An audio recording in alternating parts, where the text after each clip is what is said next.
Du livre de Jonas. La parole du Seigneur fut adressée à Jonas. « Lève-toi, va à Ninive, la grande ville païenne, proclame le message que je te donne pour elle. » Jonas se leva et partit pour Ninive, selon la parole du Seigneur. Or, Ninive était une ville extraordinairement grande. Il fallait 3 jours pour la traverser. Jonas la parcourut une journée à peine en proclamant « Encore 40 jours et Ninive sera détruite. » Aussitôt, les gens de Ninive crurent en Dieu. Ils annoncèrent un jeûne et tous, du plus grand au plus petit, prirent des vêtements de deuil. En voyant leur réaction et comment ils se détournaient de leur conduite mauvaise, Dieu renonça au châtiment dont il les avait menacés.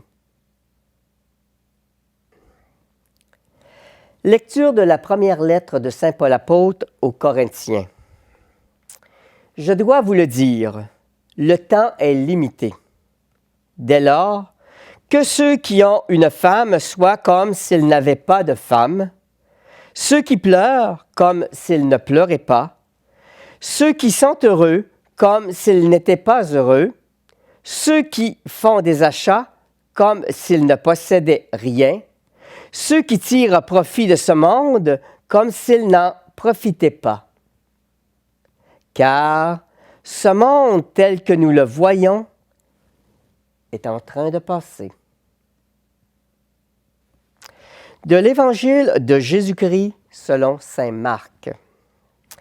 Après l'arrestation de Jean-Baptiste, Jésus partit pour la Galilée proclamer la bonne nouvelle de Dieu. Il disait, « Les temps sont accomplis, le règne de Dieu est tout proche. Convertissez-vous et croyez à la bonne nouvelle. » Passant au bord du lac de Galilée, il vit Simon et son frère André en train de jeter les filets. C'étaient des pêcheurs. Jésus leur dit, « Venez derrière moi, je ferai de vous des pêcheurs d'hommes. » Aussitôt, laissant là leur filet, ils le suivirent. Un peu plus loin, Jésus vit Jacques, fils de Zébédée, et son frère Jean, qui étaient aussi dans leur barque et préparaient leur filet. Jésus les appela aussitôt. Alors, laissant dans la barque leur père et ses ouvriers, ils partirent derrière lui.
En ce début de l'année 2015, j'ai l'honneur de prendre la parole aujourd'hui pour m'adresser à vous, la population d'Amos, et bien sûr ceux et celles qui nous écoutent par différents moyens.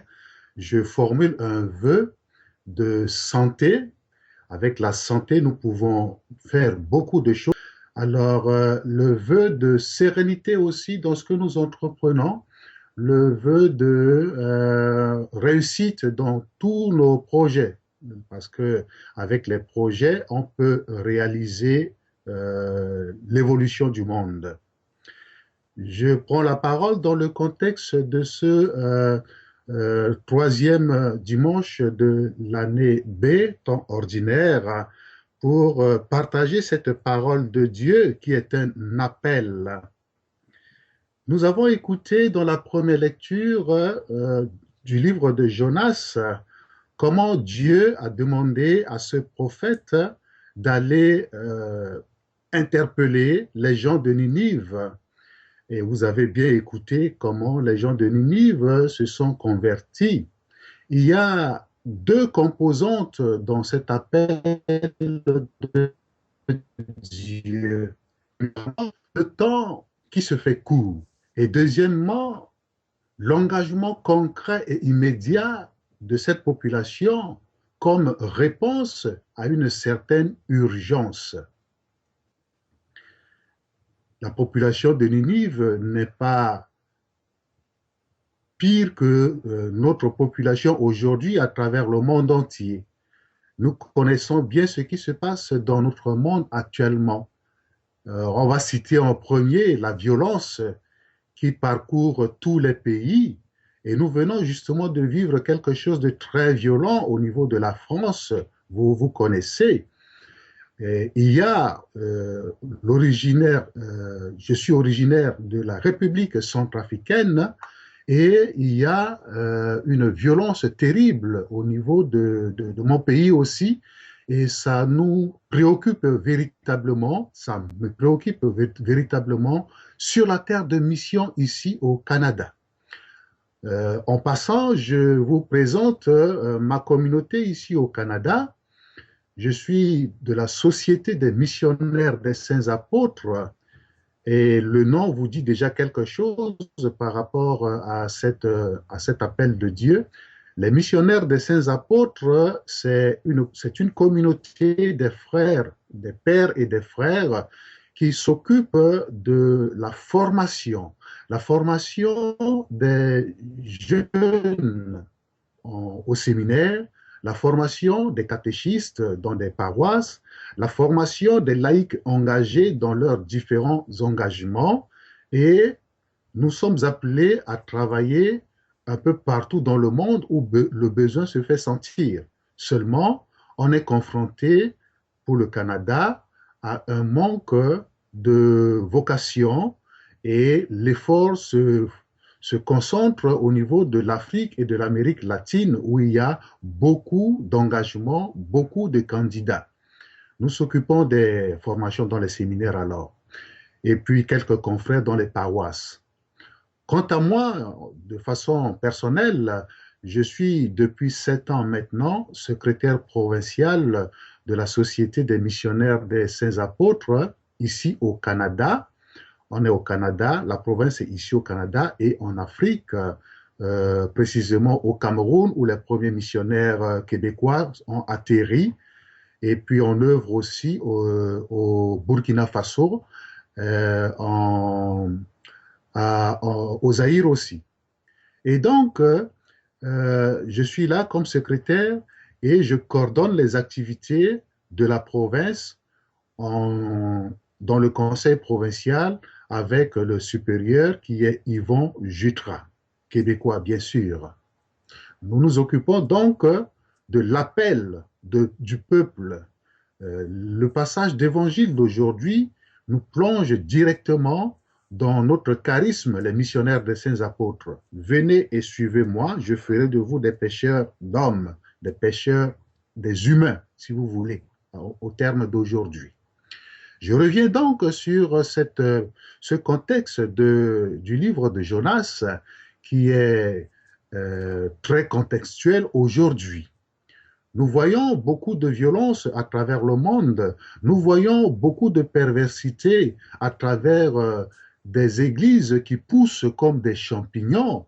Et puis, nous pouvons voir aussi ceux qui ne sont pas adhérés dans une quelconque religion et qui sont ployés sous le poids de l'acte de barbarie et qui ont besoin d'une bonne nouvelle pour se retrouver humainement parlant et frayer un chemin spirituel pour voir s'il y a quelque chose de Dieu qui peut se parler au fond d'eux-mêmes, même si ce n'est pas le Dieu chrétien, mais un être suprême qui peut voler au secours de ceux et celles qui sont dans un besoin quelconque.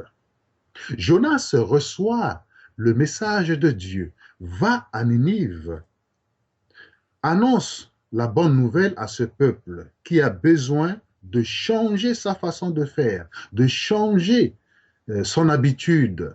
Autrement dit, le temps est court et je peux anéantir ce pays. Ah, nous savons aujourd'hui que éternel est l'amour du Seigneur. Il n'est pas méchant, mais c'est une façon, un langage humain que Jonas a récupéré pour montrer combien il est urgent dans ce monde-là et dans notre monde aujourd'hui, de changer de comportement, de faire une rétrospection et dire il y a quelque chose à améliorer dans l'acte humain, dans chaque milieu où l'être humain se trouve. Alors, comme je disais, il y a le temps qui se fait court et il y a l'engagement concret et immédiat en réponse à une certaine urgence dans chaque milieu. Les gens de Ninive, nous dit le texte, crurent en Dieu et ils annoncèrent un jeûne. Ça, c'est leur engagement. Ça, c'est leur détermination. Et du plus grand au plus petit, nous dit le texte, ils se sont convertis. C'est-à-dire, ils se sont tournés, convertir, ça vient de métanoïa en grec, qui veut dire se tourner. Tourner dans un bon sens, tourner pour suivre un chemin qui nous ouvre vers un bonheur. Bien sûr, en termes des philosophes, on va dire que le bonheur est fugitif, mais c'est à chaque jour que nous sommes appelés à nous tourner vers ce bonheur et à chercher ce bonheur de toute notre force, de tout notre être. Le temps se fait court dans notre temps aujourd'hui, dans la mesure où, quand vous sortez dans la rue, vous ne savez pas ce qui peut vous arriver. Accidents de tout genre. Des gens qui ne sont pas responsables dans leur façon, par exemple, de consommer de l'alcool, qui prennent le volant et qui vont tamponner, si on peut le dire, d'autres personnes, ces personnes qui ne s'attendaient pas à ce genre d'accident, et voilà, s'ils ne sont pas préparés spirituellement, ben, la vie est raccourcie comme ça. Et il faut vraiment se préparer de jour en jour pour entrer justement dans l'ère de Dieu, le royaume de Dieu qui est tout proche, nous dit Jonas, et nous dira aussi Jésus un peu plus loin dans l'évangile où je vais revenir là-dessus. Dieu s'intéresse finalement à tous, même à ceux qui n'appartiennent pas à son peuple, c'est-à-dire, dans notre langage ici au Canada, aux autres, aux étrangers, à vous autres. Dieu s'intéresse à vous. Dieu, ce n'est pas seulement l'affaire des croyants, l'affaire des chrétiens pratiquants, comme on le dit dans le langage d'ici, ceux qui vont à la messe tous les dimanches, ou alors d'autres qui vont un peu plus chaque semaine à la messe. Dieu, c'est le créateur de l'être humain, hommes et femmes, enfants, vieillards, tout le monde, toute catégorie, et il s'intéresse à chacun et chacune de nous sans freindre notre liberté. Il respecte notre liberté qui nous a donnée dès la création, mais il attend à ce que chacune et chacun de nous puisse lui offrir quelque chose qui s'enracine dans cette spiritualité. Nous venons de lui, qu'on le veuille ou non, et à la fin de notre jour, quelle que soit la période, nous repartons vers lui.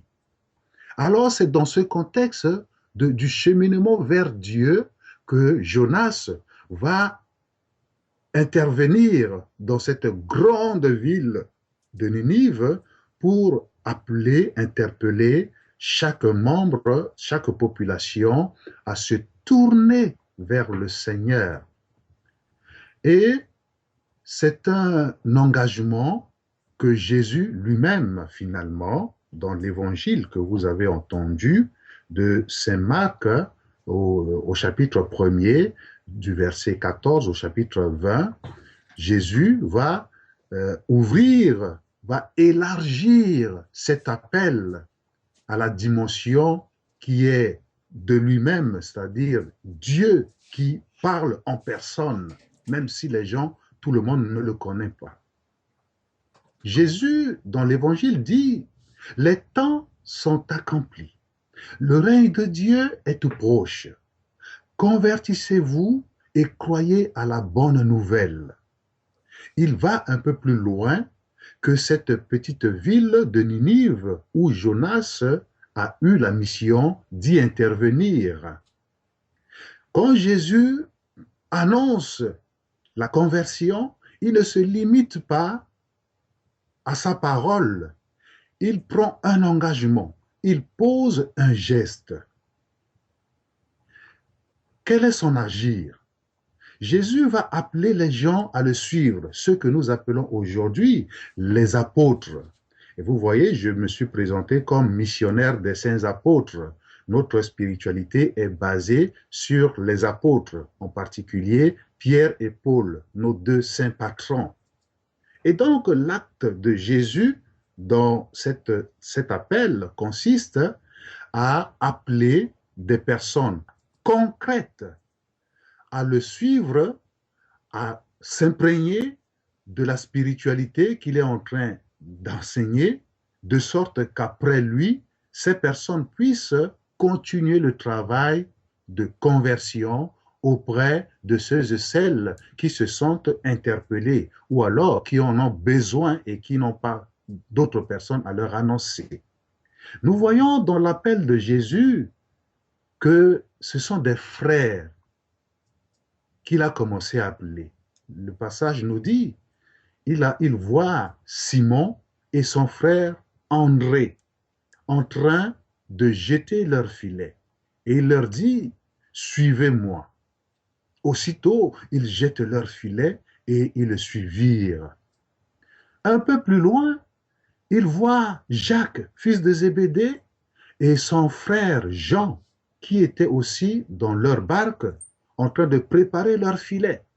Il leur dit la même chose, suivez-moi. Et aussitôt, ils jettent leur filet, ils le suivirent. Et Jésus, à chaque fois, il dit, je ferai de vous des pêcheurs d'hommes. En d'autres termes, pour épouser le langage d'aujourd'hui, dans le contexte d'ici, je ferai de vous des pêcheurs des humains. Alors, qu'est-ce que cela veut dire? L'aspect des frères qui étaient en train de travailler. Jésus appelle des frères en plein travail humain à devenir témoins d'un travail spirituel. En d'autres termes, il n'y a pas de vie spirituelle, de vie en Dieu, sans la vie humaine entre frères et sœurs. Je vais parler de frères biologiques. C'est dans la mesure où nous nous aimons comme des frères et sœurs dans la vie concrète que Dieu a pour nous imprégner de sa grâce afin que nous puissions aller plus loin dans l'amour qui est finalement son amour à lui. L'amour humain s'enracine finalement dans l'amour de Dieu. Mais cet amour de Dieu ne peut pas se développer convenablement si l'amour humain n'est pas bien éduqué, ne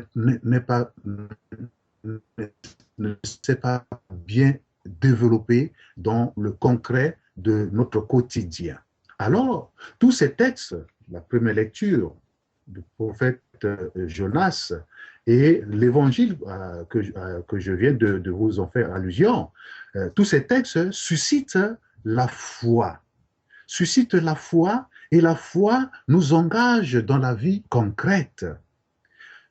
On m'a averti de parler à une catégorie de personnes qui ne pratiquent pas, qui ne vont pas à l'église, des personnes qui sont encore chez eux, des personnes qui cherchent à voir si le Dieu des pratiquants là est vrai pour pouvoir s'engager eux aussi.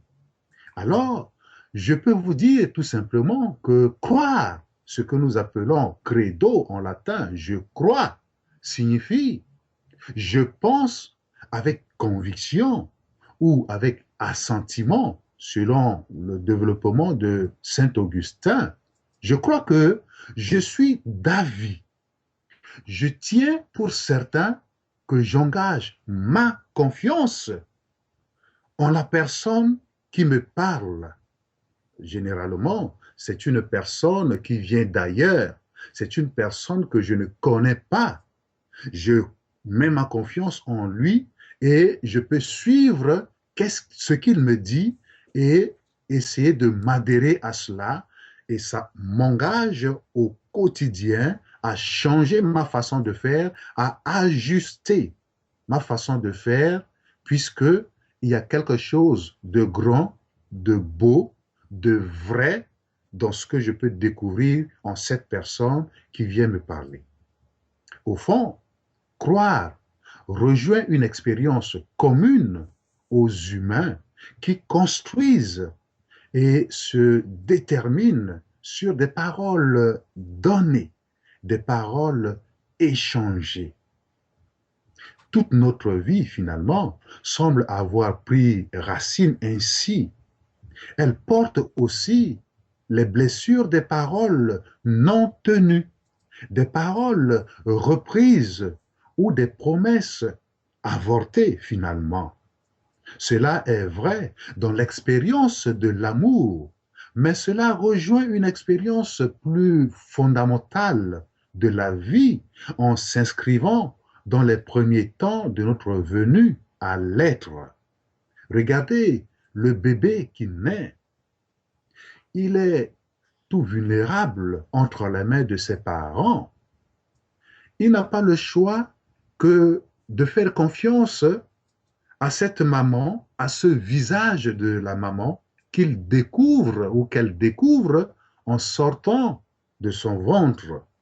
Et au cours de sa vie, de sa croissance, cet enfant apprend à aimer sa mère, à découvrir son père et à adhérer avec les valeurs que ses parents lui inculquent.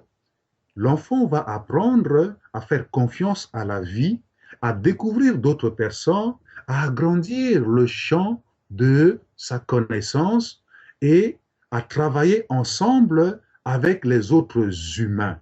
Ce que André et Jean faisaient dans leur activité de jeter le filet.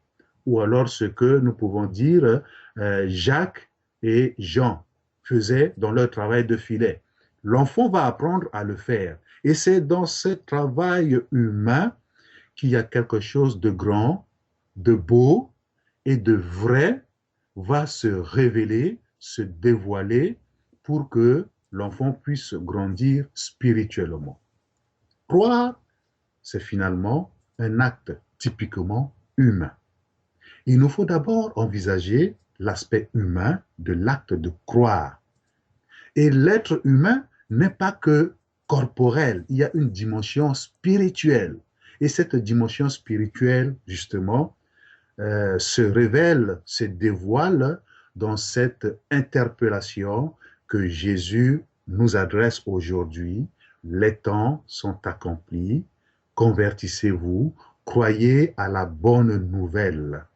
Il nous faut d'abord donc envisager l'aspect humain de l'acte de croire parce que c'est une activité spécifiquement humaine. Donc, je saisis l'occasion aujourd'hui, dans ce lancement du royaume de Dieu par le Fils de Dieu lui-même. Finalement, le royaume de Dieu n'est pas un endroit comme la ville d'Amos. Le royaume de Dieu, c'est quelqu'un. C'est Jésus-Christ lui-même. Ce n'est pas ce Dieu de l'Ancien Testament lointain, là-haut, qui n'a rien à voir avec l'être humain. C'est ce Dieu qui, dans le temps, dit, au lieu de rester loin, je vais m'approcher des humains. Et il est venu, il a pris le visage de l'être humain. Un Jésus dans l'histoire, mais un Jésus dans l'histoire spirituelle finalement, qui est incarné dans chacune et chacun de nous et qui est aussi vulnérable dans notre propre blessure. S'il est Dieu, pleinement Dieu, il est pleinement humain. La preuve en est que malgré l'éducation qu'il a donnée à une population dans un contexte donné, il a prêché, il a guéri les malades, il a ressuscité les morts. Le merci qu'on lui a dit, c'est de le clouer sur une croix. Et donc, lui qui est Dieu, il s'est laissé faire sur la croix, il a souffert. C'est pour finalement donner sens à notre propre souffrance à nous aujourd'hui. Dans notre souffrance, dans notre blessure, c'est encore Dieu qui souffre sur la croix. Et donc, si nous donnons un sens à notre propre souffrance dans le temps que nous vivons pleinement ce temps qui est accompli et nous sommes dans ce temps qui est court et nous sommes finalement dans ce changement qu'il est en train de nous demander de faire et nous portons finalement le visage de Jésus là où nous sommes, même si nous ne sommes pas dans l'église.